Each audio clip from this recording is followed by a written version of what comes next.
On a eu un accueil super chaleureux, ils sont vraiment aux petits soins, donc ça fait très plaisir. Quand on est arrivé, on a été accueillis par le maire de Niigata et il y avait aussi des enfants qui nous ont fait des chorégraphies de danse. Il y avait Majorette, des karatékas, donc c'était juste génial. Dans la foulée, on est parti à l'hôtel, on est arrivé assez tard.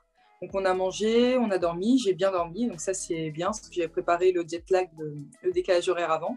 Et le lendemain matin, on est parti pour l'entraînement. Ça s'est très bien passé. L'après-midi, j'ai fait une prépa physique. Voilà, on fait les navettes hôtel jusqu'au dojo. On n'a pas le droit de sortir malheureusement, mais après, ça reste quand même super sympa, une belle expérience. Alors là, on a beaucoup d'entraînements de prévus, ça c'est sûr. Mais après, on décide soit un entraînement, soit deux entraînements.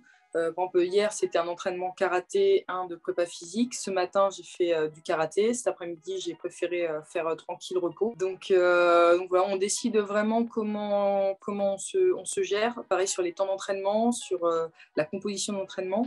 C'est vraiment à nous de gérer pour pouvoir être au mieux, se sentir le mieux possible pour le jour J.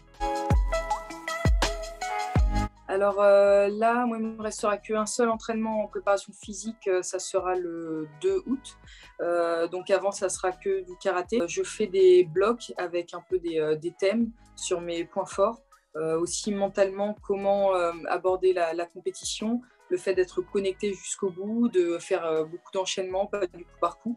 Donc voilà, c'est plus des blocs où je dois être bien mentalement, j'ai quelques mots-clés que je dois effectuer justement sur l'entraînement. Donc moi, ça va plus être ça que des exercices basiques ou que des combats. C'est vraiment des blocs et me préparer bien mentalement.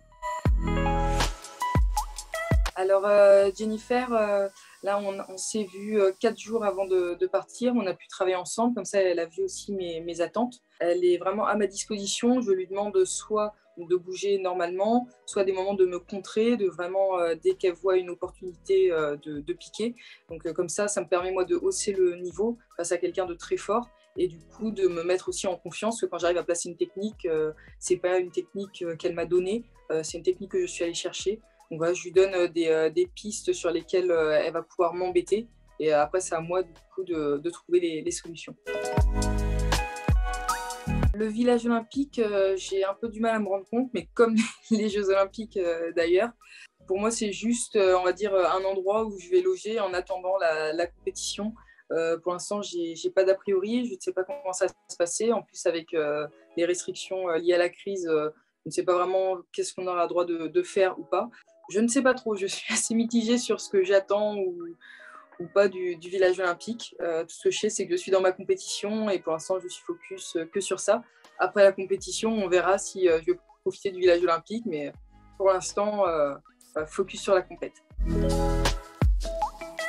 Alors effectivement, je me sens bien. Il y a encore quelques détails à régler. C'est aussi pour ça qu'on est à Niigata. L'objectif, très clairement, c'est d'aller chercher une médaille et très clairement la médaille d'or. Parce que sur les 9 concurrentes, j'en ai déjà rencontré 8. La 9e, elle s'est qualifiée au TQO et je ne l'ai jamais rencontrée sur le parcours. Et les 8 autres, j'ai déjà su les battre pendant le parcours olympique à certains moments. Donc je sais que j'ai le niveau pour. Donc très clairement, je vais aller chercher la médaille d'or.